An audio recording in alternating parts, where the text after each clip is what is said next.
احلى مسا عليكم حبايب قلبي، كل سنه وانتم طيبين وبصحه وسعاده يا رب. عيد سعيد علينا جميعا.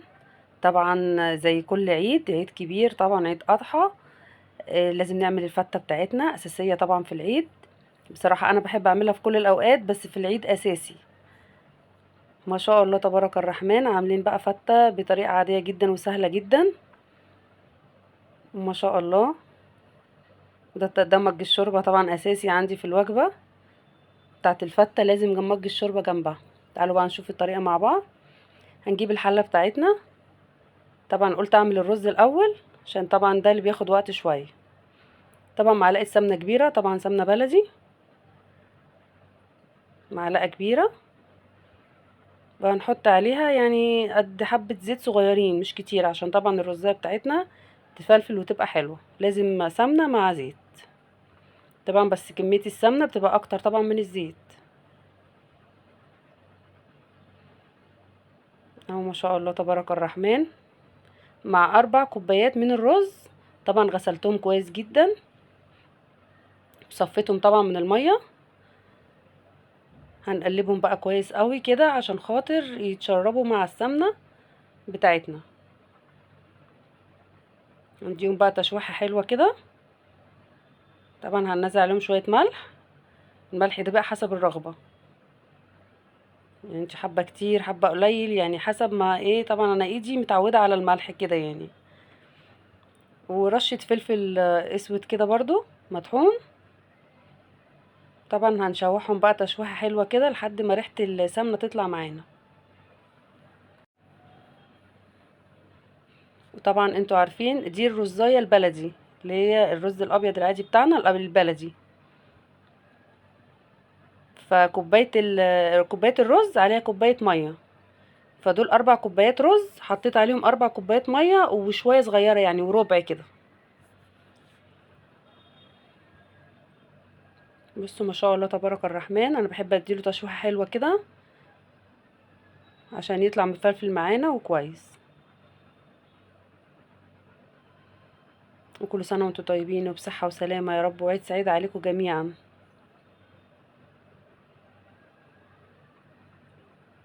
نجيب بقى الميه بتاعتنا.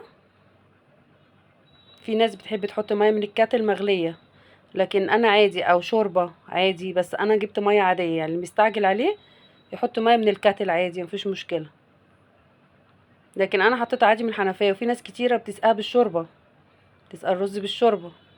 بس انا بصراحه بحبه بالميه، يعني بيبقى طعمه حلو يعني. الشوربه برضو بيبقى فيها دسم كتير. بصوا انا كمان بعمل اختبار المعلقه. بحط المعلقه كده في النص، لو ما وقعتش يبقى كده الرز الميه كويسه جدا مع الرز. بصوا ما شاء الله تبارك الرحمن، اتظبط معايا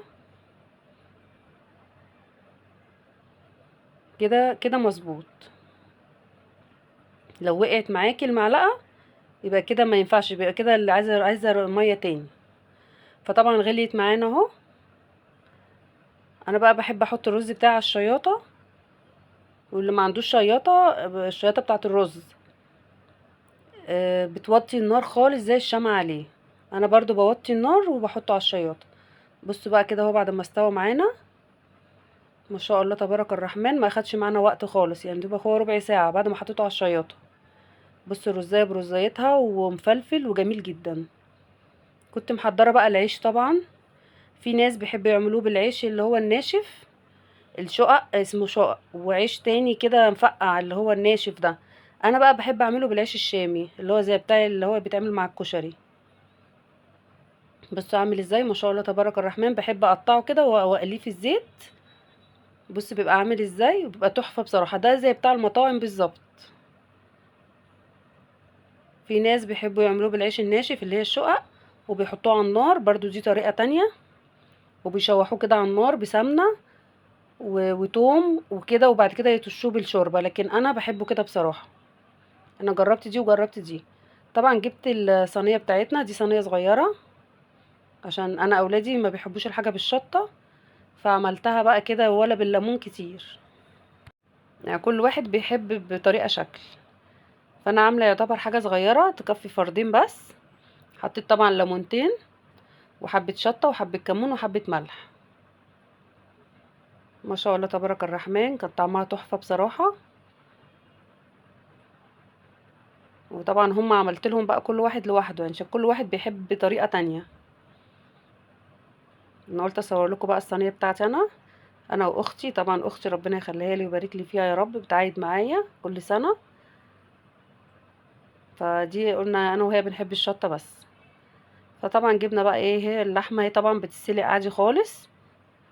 طبعا كلنا عارفين نسلقها ازاي. والرز بتاعنا بصوا ما شاء الله تبارك الرحمن. هنحط بقى ايه حبة شوربة كده. انا ما بحبش بصراحة شوربة كتير، ما بحبهاش تبقى العيش طري. بحب العيش يطبق يعني ولا طري ولا ناشف قوي، متوسط كده. حطينا بس حبة شوربة وسيبناها يا دوبك اقل من 5 دقايق. حبة شوربة كده حلوين. طبعا كل واحد ليه طريقة في الفتة بتاعته، بس دي يعتبر اسهل طريقة. بس كده. هنحط بقى قدامكم الرز. في ناس بتحب تشوحه على النار وتشوح الرز على العيش. بتشوح على النار وبتقعد برضو بتحط سمنة، بس بحس اللي هو تقيل. يعني انا جربت دي وجربت دي، فدي سهلة وفي نفس الوقت خفيفة على المعدة. يعني تحبي تاكلي فيها، التانية تقيلة.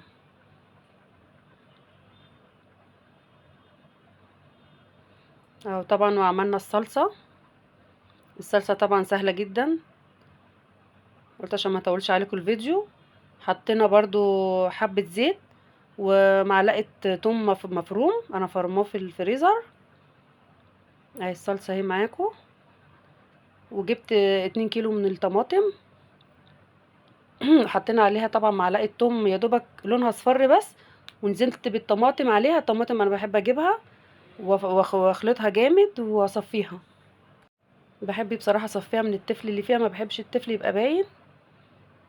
طبعا اهي واتسبكت معانا وبقت بالشكل ده. طبعا حطيت لها توابلها فلفل اسود وملح وحبة سكر صغيرين، عشان طبعا ما تعملش الحموضة اللي بتبقى في القوطة دي. بس كده. وده الشكل النهائي اهو. اللحمة بتاعتنا مستوية وجميلة جدا. والطماطم بتاعتنا اهي الصلصة. وطبعا مج الشوربة ده انا ما استغناش عنه. طول ما في لحمة بحب بصراحة اعمل مج شوربة كده واعصر عليه ليمون، بيبقى تحفة. بس العيش بتاعنا برضو اهو ما بش قوي، يعني بيندغ معانا ناشف شوية. وبألف هنا وشفا عليكم حبايبي، ودايما كده متجمعين في الخير، وكل سنة وانتم طيبين، وعيد سعيد عليكم جميعا. ان شاء الله نبقى في جبل عرفات بإذن الله السنة الجاية.